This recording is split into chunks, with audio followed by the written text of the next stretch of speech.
Greetings and welcome to another impressions video here at Words About Games, and today we're going to be looking at Zombie Army 4 Dead War.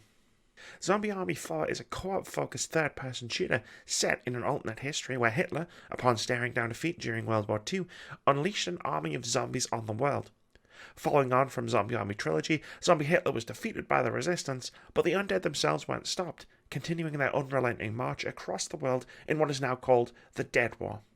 You play as a resistance fighter seeking to try to save humanity from the Horde once and for all. Zombie Army 4 is a game about blasting your way through hundreds upon hundreds of zombies while running between safe rooms, all while completing the occasional objective that has a habit of bringing the undead hordes crashing down upon you, and trying not to become zombie chow. During the campaign it is, in any event. You can also tackle a horde mode that tasks you and up to 3 other players with surviving as long as you can against waves of zombies, scavenging what weapons and supplies you can. There are also weekly challenges that see you running through one of the game's 4 campaigns with a modified rule set, such as the current event, which limits you to a sniper rifle with unlimited ammo and an increased chance of critical hits. Zombie Army 4 isn't a game about playing through a narrative or experiencing a story. It certainly has one, with all of the B-movie charm that you'd expect, but even in the campaign it's not essential. Instead, this is a game built around getting together with a few players and blasting some zombies. It's more about being replayable than spinning a gripping yarn. It's a lot of fun to blast those zombies though. All of the weapons feel incredibly satisfying. Whether you're using anything from a sniper rifle to a pistol, you could really feel the full impact of each shot as it connects with a zombie. Brains and limbs explode under a hail of bullets, creating a bloody mess out of anything that gets in your way. And that's before Rebellion's trademark X-ray cam, which shows you all the gory detail of a critical hit as an eyeball or testicle explodes in slow motion. Shooting aside, there are a great many different ways to dispatch the undead in Zombie Army 4. Different weapons have different special abilities that can be charged up, such as the pistol's ability to automatically pull off 3 headshots. Melee attacks and takedowns can be similarly charged to perform flashy executions, the latter of which can restore some precious health in lieu of using a health kit. Traps litter each of the levels, ranging from the typical red exploding barrels to more elaborate death machines like propeller blades that can suck in zombies and other players and turn them into mulch.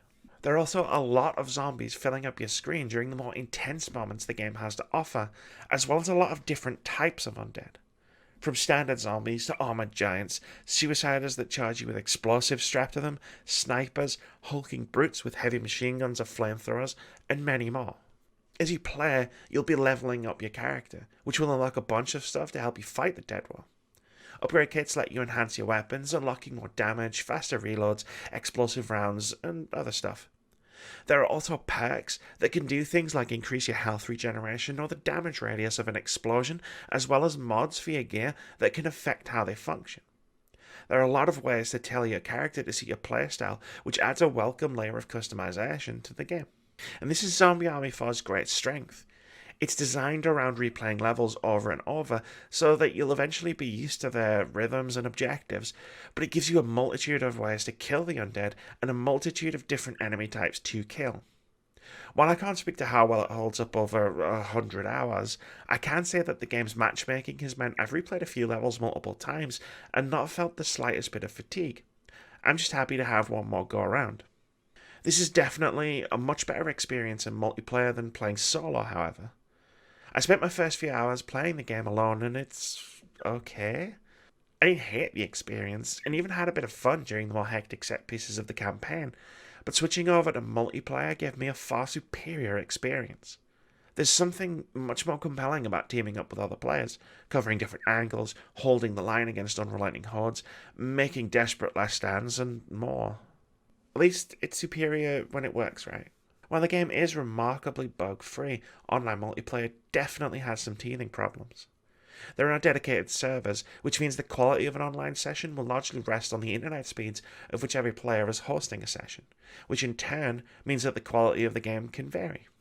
And while I've played sessions with few to no issues, I've also had matches with lag, matches with missing sound effects, and even a match where hit detection would take an extra second to register. Frustratingly, the game will also boot you back to the lobby if your host quits out or disconnects. While these issues can make playing online feel disjointed at times, I have still had a lot of fun with Zombie Army 4 overall. There's a goofy B-movie charm to the characters, setting and story that's fun in the moment, keeping your focus firmly on the incredibly satisfying gunplay and solid gameplay loop. This is a game that's perfect for gathering a few friends or finding some temporary ones via matchmaking and mindlessly blasting your way through hordes of undead monstrosities just for the sheer fun of it. Thanks very much for watching this video. If you enjoyed it or found it useful, consider sticking around here at Words About Games. Our content includes review impressions of games big and small, a weekly podcast dedicated to discussing the happenings in and around the games industry, weekly opinion videos, reactions, debate-driven top 5 and top 10 lists, a regular Hall of Fame series where we discuss our favourite games, and indie game spotlights. We also stream every Friday and Saturday at twitch.tv/wordsaboutgames. Most importantly, have a brilliant day.